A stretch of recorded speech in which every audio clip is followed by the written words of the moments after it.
Panibagong araw, panibagong trabaho. In-schedule ko ngayon yung paglilinis ko ng mga aircon dito sa baba. Every 2 months ko yan ginagawa. Habang wala si amo, hindi ko nahantayin na utusan pa ako. Minsan kasi hindi rin natin maiwasan na mainis, di ba? Kasi alam naman natin yung ating mga trabaho sa loob ng bahay, ginagampanan naman natin ay tapos paulit-ulit tayong rini-remind ng ating amo. Sino ang relate dyan? Ako ayaw ko yung ganon, pero wala tayong choice dahil sila ang amo, i-remind at i-remind ulit nila yan sa atin. Kasi ako kinukusa ko na talaga yan. One time lang akong sabihan, tinatandaan ko na yan. Kasi once yan na nagsabi, tapos kahit na ginawa mo yan, itatanong at itatanong ulit yan sa'yo. Ginawa mo na ba yung sinabi ko sa'yo? Ganun yon. Kaya ayaw ko yung ganun na paulit-ulit na utos, paulit-ulit na tanong. Kaya kailangan ko nang magkusa na gawin ang trabaho ko. Sinabay ko na rin yung chandelier kasi nakikita ko parang medyo maalikabok. Kasi kitang-kita naman na medyo nga may alikabok. Kaya kinusa ko na para wala nang iuutos pa sa akin. Kahit wala sila, hindi ko naman talaga pinapabayaan yung bahay nila at yung trabaho ko. Mag-upo man ako pero natapos ko na yung aking trabaho. Magaan ang trabaho kapag feel mo na sarili mo ang bahay. Nilingon ko pala yung aming pintuan, medyo may alikabok sa taas, kaya diniritso ko na rin kapunasan para hindi na tayo maunahan ng ating bossing na makita pa yun. O yung Lerma, ayun no, may dumi sa taas, pakilinis.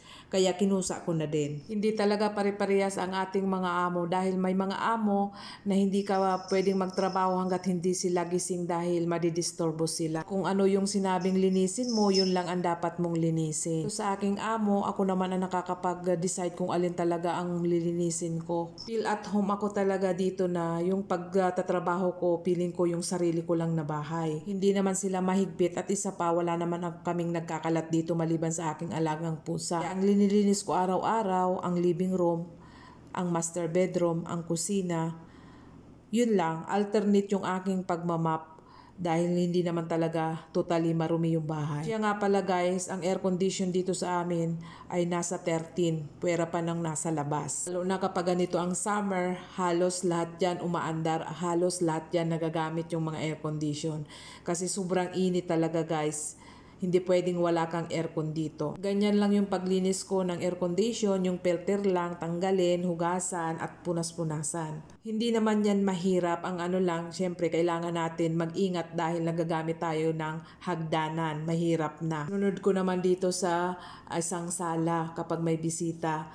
Minsan-minsan lang to nagagamit din itong air condition na to. Ilang buwan ko na yan na hindi lininisan yung filter niya. Hindi pa rin madumi. Pero sa ngayon, hinugasan ko talaga. Dito naman sa dining room, ganun din. Hindi naman gaanong madumi. Nandito sa kusina kahapon, hinugasan ko na kasi feel ko nga wala na siyang lamig. Pagdating ni amo, kailangan kong sabihin yan para matingnan kung ano ang problema or baka kailangan na ng priyon. After ko maglinis ng mga aircon, nag-vacuum naman ako dahil nga may mga balahibo na naman ang aking alagang si Whitey. Twice a week ako nagbabacuum ng mga carpet. Di pwede natin na hindi vacuumin kasi mahirap lang walis-walisin. Dumidikit yung mga balahibo ni Whitey dyan sa carpet. Kaya kailangan talaga gamitan natin ng vacuum. Kung wala si Whitey, once a week ko lang yan ginagawa kasi hindi nga naman talaga marumi. Ang kinaganda dito sa aking mga amo ay walang batang maliit. Nagkaroon lang kami ng nagkakalat nung dumating na sa amin si Whitey. Kalat yung kanyang mga laruan. May baby din kaming alaga.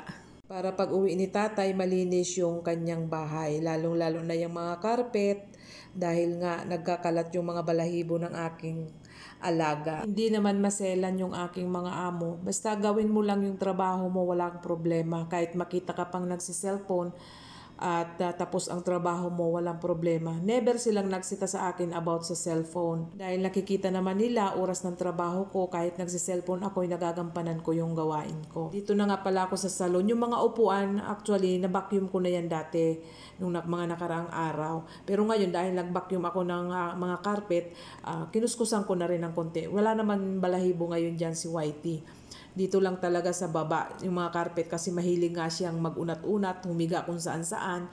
Kaya nagkakaroon ng mga balahibo yung carpet. Diyan sa kabilang sala na yan, tinatawag yan dito na salon.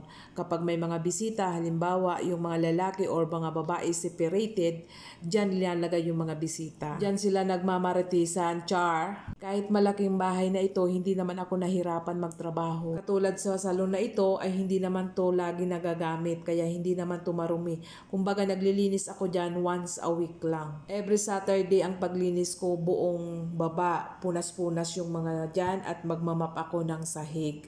Kaya hindi ako hirap po sa aking trabaho dito sa loob ng bahay kahit na malaki yung bahay ng aking mga amo. Teknik lang ang kailangan sa ating mga trabaho kung paano natin mapapadali ang ating mga trabaho at hindi tayo mahihirapan gaano kahit malaki ang bahay ng ating mga amo. Iba-iba lang naman kasi ang sitwasyon natin kasi may mga amo din na halos talagang walang pahinga yung mga katulong nila.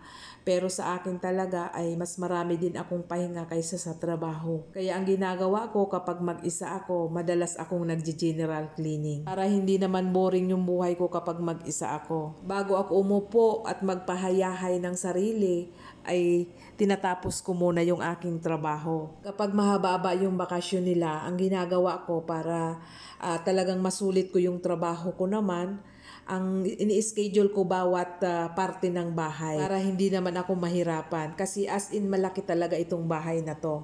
Ang kinaganda kasi hindi ako iniiwan sa iba pero talagang ayaw ko naman na ganun mangyari. Dahil sanay naman ako dito sa bahay, mas nauna ako dito sa kanila kaya alam ko yung pag-iingat dito sa loob ng bahay. At tapos na naman ako sa aking trabaho ngayon. Ayan, ito na lang yung aking binabakyum. Marami pa akong i-upload na mga videos. Kaya huwag niyong kalimutan mag-like, share, and follow.